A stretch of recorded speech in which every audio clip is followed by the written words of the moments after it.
नमस्कार, SPT news में आपका स्वागत है। पेश है 11 मई सोमवार दोपहर 3:15 बजे राजस्थान के विभिन्न शहरों की 15 बड़ी खबरें। सोमवार को बाजार खुलते ही धड़ाम हो गए जब प्रधानमंत्री नरेंद्र मोदी ने भारतीयों से अपील की है कि वे पश्चिमी एशिया में अमेरिका ईरान युद्ध और उससे पैदा हुई वैश्विक आर्थिक अनिश्चितता के बीच इस कीमती धातु को न खरीदें। यहाँ भारतीय इक्विटी बेंचमार्क लाल निशान में खुले तो वहीं सोने के दामों में भी गिरावट आई। एमसीएक्स पर सोना 600 रुपए से अधिक सस्ता हुआ है, जबकि चांदी की कीमत में 3,000 रुपए की तेजी आई है। शुरुआती कारोबार में चांदी 3,000 रुपए की तेजी के साथ 2,64,922 रुपए तक उछली। हिमाचल के कुल्लू जिले में आज सोमवार सुबह करीब 3 बजे तेज आंधी तूफान ने कई क्षेत्रों में भारी तबाही मचाई। बाजार उपमंडल की ग्राम पंचायत मशियार के गांव घलिंचा, गलियाड, कमेडा और कांडी में तेज तूफान के साथ 5 रिहायशी मकानों की छतें उड़ गई, जबकि करीब 10 गौशालाओं को भारी नुकसान पहुंचा। अचानक आए तूफान से ग्रामीणों में अफरा तफरी का माहौल बन गया और लोग घरों से बाहर निकल आए। स्थानीय लोगों के अनुसार तेज हवाओं के साथ बारिश ने कई घरों की टीन को छतों को उड़ा दिया। जिन लोगों की सालाना आय 10 लाख या इससे अधिक है, उन्हें एलपीजी गैस सिलेंडर पर सब्सिडी नहीं मिलेगी, यानी उन्हें महंगी दर पर घरेलू गैस सिलेंडर लेना पड़ेगा। ऑयल कंपनियों ने इस संबंध में देश भर में 10 लाख या इससे अधिक आय वाले उपभोक्ताओं का डाटा तैयार किया है। अब उन्हें इस संबंध में मैसेज भेजे जा रहे हैं। साथ ही मृतकों और फर्जी खाता धारकों की पहचान की जा रही है, जिनका कनेक्शन स्थायी रूप से बंद किया जाएगा। तेल विपणन कंपनियों ने एलपीजी सब्सिडी में पारदर्शिता लाने और दुरुपयोग रोकने के लिए अभियान शुरू किया है। राजस्थान के सरकारी स्कूलों में जर्जर भवनों के कारण मंडरा रहे जानलेवा खतरे को देखते हुए शिक्षा विभाग ने अब तक का सबसे बड़ा आदेश जारी किया है।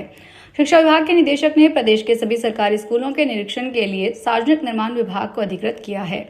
अब शिक्षा विभाग के कर्मचारी नहीं बल्कि पीडब्ल्यूडी के तकनीकी इंजीनियर तय करेंगे कि कौन सा स्कूल बच्चों के बैठने लायक है और कौन सा डेथ ट्रैप बन चुका है। माध्यमिक शिक्षा निदेशक ने अपने आदेश में कहा है कि बच्चों की सुरक्षा हमारी पहली प्राथमिकता है। उन्होंने स्पष्ट किया है कि अब स्कूलों के लिए पीडब्ल्यूडी के इंजीनियर से स्ट्रक्चरल स्टेबिलिटी सर्टिफिकेट लेना अनिवार्य होगा।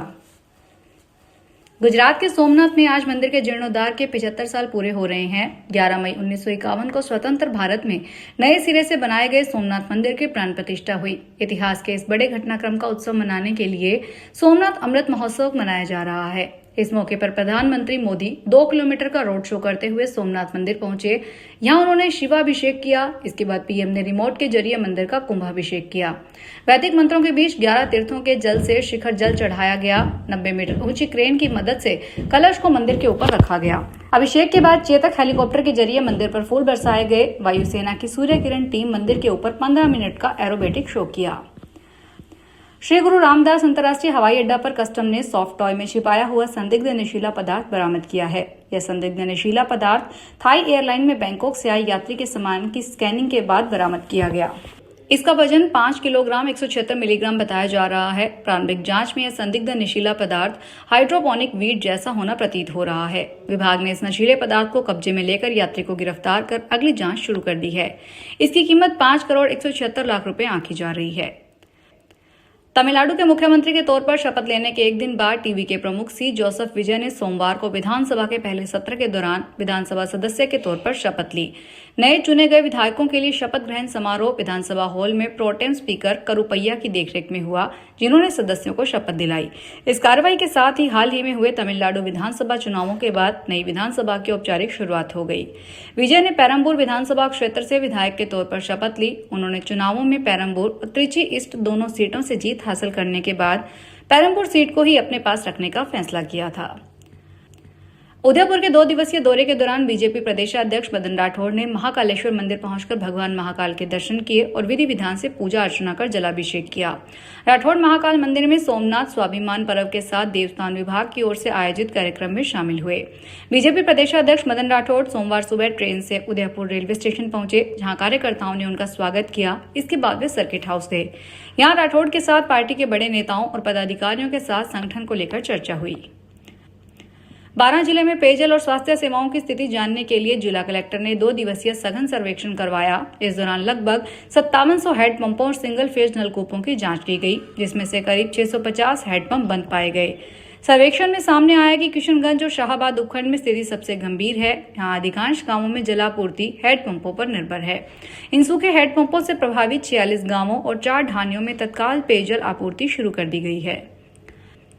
अलवर के सरिस्का टाइगर रिजर्व के लिए आने वाला महीना बेहद अहम साबित होने वाला है। लंबे समय से कागजों और विवादों में अटकी करीब 7,000 हेक्टेयर जमीन अब आधिकारिक तौर पर सरिस्का के नक्शे में शामिल होने जा रही है। राजस्व विभाग इस जमीन के डिजिटल नक्शे तैयार करने में जुटा है, जिसके पूरे होते ही जमीन सरिस्का प्रशासन को सौंप दी जाएगी। दरअसल सरिस्का की जमीन का नोटिफिकेशन साल 2007-8 में जारी हो गया था, लेकिन तकनीकी पेचों के कारण 82 गांवों के करीब 61,000 हेक्टेयर जमीन सरिस्का के नाम ट्रांसफर नहीं हो पा रही थी। बांसवाड़ा के महात्मा गांधी अस्पताल में देर रात आग लगने से अफरा तफरी मच गई। जिले के सबसे बड़े सरकारी हॉस्पिटल में लगी आग ने पल भर में ही विकराल रूप ले लिया। बताया जा रहा है कि आग रिकॉर्ड रूम की छत पर लगी थी। भीषण आग की सूचना के बाद प्रशासन में हड़कंप मच गया। घटना के बाद अस्पताल परिसर में कई तरह की चर्चाएं भी शुरू हो गई। अंदर खाने यह चर्चा है कि अस्पताल में अहम दस्तावेजों और साक्ष्यों को मिटाने के लिए जानबूझकर आग लगाई गई हो सकती है। हालांकि अभी तक इसकी आधिकारिक पुष्टि नहीं हुई है। विभाग पूरे मामले की जांच कर रहा है। अजमेर में आज क्रांति सेना समिति के बैनर तले ई रिक्शा चालकों ने अग्निशमन विभाग से कलेक्ट्रेट तक रैली निकालकर प्रदर्शन किया। इसके बाद जिला कलेक्टर के नाम ज्ञापन सौंपकर ई रिक्शाओं पर लगाए गए कैरियर हटाने की कार्रवाई रोकने की मांग की गई। चालकों ने कहा कि ई रिक्शा में 4 सवारियां बैठने के बाद यात्रियों को सामान छत पर रखकर ले जाया जाता है। यदि कैरियर हटा दिए जाते हैं तो सामान से रखने की सुविधा खत्म हो जाएगी, जिससे रोजमर्रा की सवारी प्रभावित होगी और चालकों को आर्थिक नुकसान उठाना पड़ेगा। राजस्थान गवर्नमेंट हेल्थ स्कीम में लगातार अव्यवस्थाओं और अस्पतालों में उपचार सुविधाओं की कमी से पेंशनर्स में गहरा आक्रोश है। इसी के विरोध में राजस्थान पेंशनर समाज जिला शाखा डीडवाना कुचामन 13 मई को जिला मुख्यालय पर प्रदर्शन करेगा। इस दौरान मुख्यमंत्री के नाम जिला कलेक्टर को ज्ञापन सौंपा जाएगा। राजस्थान पेंशनर समाज के जिला प्रवक्ता मनवर अली उस्मानी ने बताया कि RGHS योजना के तहत सूचीबद्ध अस्पतालों में पेंशनर्स को समय पर इलाज और दवाइयां नहीं मिल पा रही है। राजस्थान में पश्चिमी विक्षोभ के साथ साथ लू का असर भी देखने को मिल रहा है। पश्चिमी राजस्थान में भीषण गर्मी और हीट वेव के साथ दक्षिणी पूर्वी जिलों में आंधी बारिश का दौर जारी है। मौसम केंद्र के अनुसार 11 मई से नए पश्चिमी विक्षोभ दौर शुरू होगा। इसके असर से बीकानेर, सीकर, झुंझुनू, चूरू, जयपुर और भरतपुर जिलों में उत्तरी भागों में आंधी बारिश का अलर्ट जारी किया गया है। 12 जिलों में खेतीबाड़ी का काम निपटाने के बाद अब बारिश का मौसम नजदीक देखकर गांवों के लोग अपने कच्चे पक्के घरों के टीन छप्परों की सार संभाल और आवश्यक मरम्मत कार्य करने में लगे हुए हैं। वर्धमान महावीर ओपन यूनिवर्सिटी कोटा ने Rajasthan pre teacher education test 2026 के लिए आवेदन प्रक्रिया में एक बार फिर बदलाव किया है। यूनिवर्सिटी की ओर से ऑनलाइन आवेदन की आखिरी तारीख को 15 मई 2026 तक बढ़ा दिया है। राजस्थान PTET यानी प्री टीचर एजुकेशन टेस्ट वह परीक्षा है जिसके माध्यम से उम्मीदवार 2 वर्षीय B.Ed कोर्स और 4 वर्षीय integrated B.Ed, BSc, B.Ed programme में प्रवेश के लिए पात्र हो सकते हैं। फिलहाल इस बुलेटिन में इतना ही, फिर हाजिर होंगे बड़ी खबरों के साथ। अगर आप भी अपने आसपास की छोटी बड़ी और महत्वपूर्ण खबरों से अपडेट रहना चाहते हैं तो सब्सक्राइब कीजिए हमारे चैनल SPT न्यूज को और प्रेस कीजिए बेल आइकन पर।